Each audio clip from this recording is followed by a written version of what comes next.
नमस्कार. Ashish Dattu YouTube channel मराठीमध्ये आपलं मनापासून स्वागत आहे. आज अशा एका माहितीपूर व्हिडिओला घेऊन मी तुमच्यासोबत आलेलो आहे. चॅनलला जर तुम्ही नवीन आला असाल तर चॅनल लाईक करा, सबस्क्राईब करा आणि बेल आयकॉनवरती क्लिक करा, जेणेकरून असेच नवीन नवीन व्हिडिओ तुम्हाला लवकर पाहायला मिळतील. आजच्या व्हिडिओचा मुख्य विषय हा आहे की प्रजासत्ताक दिनानिमित्त प्रमुख पाहुणे नेमके कोण आहेत हे आपण आजच्या व्हिडिओच्या माध्यमातून जाणून घेणार आहोत. व्हिडिओ स्किप न करता व्हिडिओ शेवटपर्यंत नक्कीच बघा आणि हा चॅनलला जर पहिल्यांदा आला असेल तर चॅनल लाईक करा आणि सबस्क्राईब करा. चला तर मग सुरुवात करूया आजच्या व्हिडिओला. 26 जानेवारी 2026 प्रजासत्ताक दिनानिमित्त प्रमुख पाहुणे हे भारतात कोण येणार आहेत हे आपण आजच्या व्हिडिओच्या माध्यमातून जाणून घेणार आहोत. पहिले आहे अँटोनिया कोस्टा, दुसरे उर्सुला फॉन डेर लेयन. हे प्रजासत्ताक दिनाचे प्रमुख युरोपियन पाहुणे आहेत. वरील पाहुण्यांना पंतप्रधान नरेंद्र मोदींनी निमंत्रण दिले होते ते त्यांनी स्वीकारलेले आहे. हे दोन्ही मान्यवर 3 दिवसांच्या भारतीय भेटीवर येणार आहेत.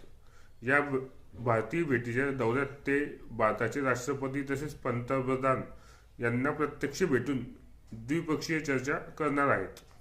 तसेच 27 जानेवारीला आयोजित शिखर परिषदेचे अध्यक्षपद ते संयुक्तपणे स्वीकारणार आहेत.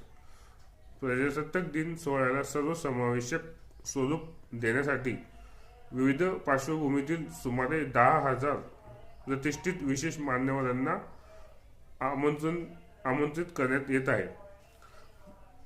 यंदाच्या 2026च्या प्रजासत्ताक दिन संचलनासाठी प्रमुख पाहुणे म्हणून युरोपीय परिषदचे अध्यक्ष अँटोनिया कोस्टा हे आहेत, तर युरोपियन कमिशनच्या अध्यक्षा उर्सुला फॉन डेर लेयन हे प्रमुख पाहुणे असतील.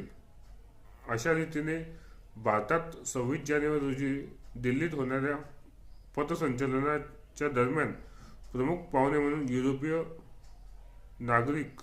युरोपियन प्रमुख पाहुणे म्हणजेच अँटोनिया कोस्टा हे युरोपियन परिषदेचे अध्यक्ष आहेत, तर युरोपियन कमिशनच्या अध्यक्षा उर्सुला फॉन डेर लेयन हे प्रमुख पाहुणे असतील. हे दोन मान्यवर 26 जानेवारी रोजी होणाऱ्या दिल्लीत पथसंचलनाच्या दिवशी प्रमुख पाहुणे म्हणून भारत भेटीवर येणार आहेत. 3 दिवसांचा त्यांचा दौरा असणार आहे. या भारत भेटी दरम्यान ते भारताचे महामहिम राष्ट्रपती द्रौपदी मुर्मू मॅडम तसेच महामहिम पंतप्रधान नरेंद्र मोदी साहेब यांच्याशी भेट घेऊन द्विपक्षीय चर्चा ते करणार आहेत. आपल्या चॅनलला जर तुम्ही नवीन आला असाल तर चॅनल लाईक करा, सबस्क्राईब करा.